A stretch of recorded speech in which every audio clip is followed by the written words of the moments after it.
Hai teman-teman, perkenalkan saya Irma Dwi Octavia. Hari ini saya akan mengajak kalian untuk belajar materi siklus air pada muatan pembelajaran IPA kelas 5 tema 8. Untuk mengetahui apa itu siklus air, mari kita simak bersama-sama materi hari ini.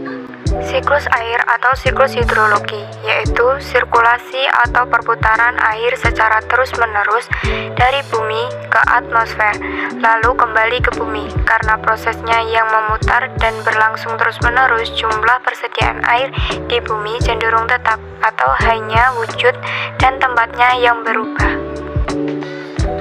Bagaimana siklus air terjadi? Di sini ada beberapa tahapan. Yang pertama, naiknya air dari bumi ke atmosfer yang terdiri dari evaporasi dan transpirasi. Evaporasi yaitu proses penguapan air laut, air danau, dan air sungai akibat paparan sinar matahari. Sedangkan transpirasi yaitu proses penguapan air dari tumbuhan melalui mulut daun atau stomata ke atmosfer. Tahapan yang kedua yaitu uap air menjadi awan atau yang sering disebut proses kondensasi, yaitu proses pengembunan uap air menjadi titik air saat suhu udara turun. Titik air ini akan menyatu dan membentuk awan. Tahapan yang ketiga, jatuhnya air ke permukaan bumi yang sering kita sebut dengan hujan atau presipitasi, yaitu proses jatuhnya air atau es dari atmosfer ke permukaan bumi karena awan sudah tidak mampu menahan massa air yang dikandungnya. Proses terakhir, air kembali ke bumi yang terdiri dari infiltrasi dan proses runoff.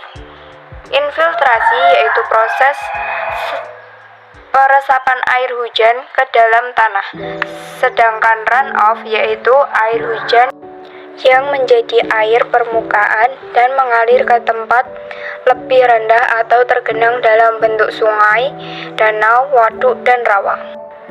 Air hujan yang jatuh ke bumi sebagian akan diserap oleh tanah menjadi air tanah dan sebagian akan terus mengalir menjadi air permukaan. Berikut perbedaan air tanah dan air permukaan. Air tanah yaitu air yang terserap masuk dalam lapisan tanah dan mengalir di bawah permukaan tanah. Air tanah lebih jernih dan bersih karena sudah tersaring oleh lapisan tanah dan akar tumbuhan. Biasanya dimanfaatkan manusia untuk membuat sumur. Air permukaan yaitu air yang tidak terserap oleh tanah dan mengalir di atas permukaan tanah menuju ke tempat yang lebih rendah seperti sungai, danau, dan laut. Air permukaan lebih kotor karena mengandung lumpur dan benda-benda lain yang terbawa oleh aliran air di permukaan tanah. Berikutnya yaitu kegiatan manusia yang memengaruhi siklus air. Pertama, yaitu penebangan hutan secara berlebihan yang mengakibatkan tanah menjadi kering dan tanah.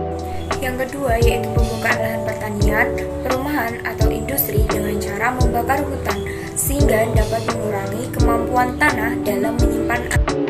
Terakhir yaitu pembangunan jalan aspal dan beton yang akan mengakibatkan berkurangnya daerah serapan air. Sekian materi dari saya, kurang lebihnya saya minta maaf. Wassalamualaikum warahmatullahi wabarakatuh. Semoga ilmunya bermanfaat.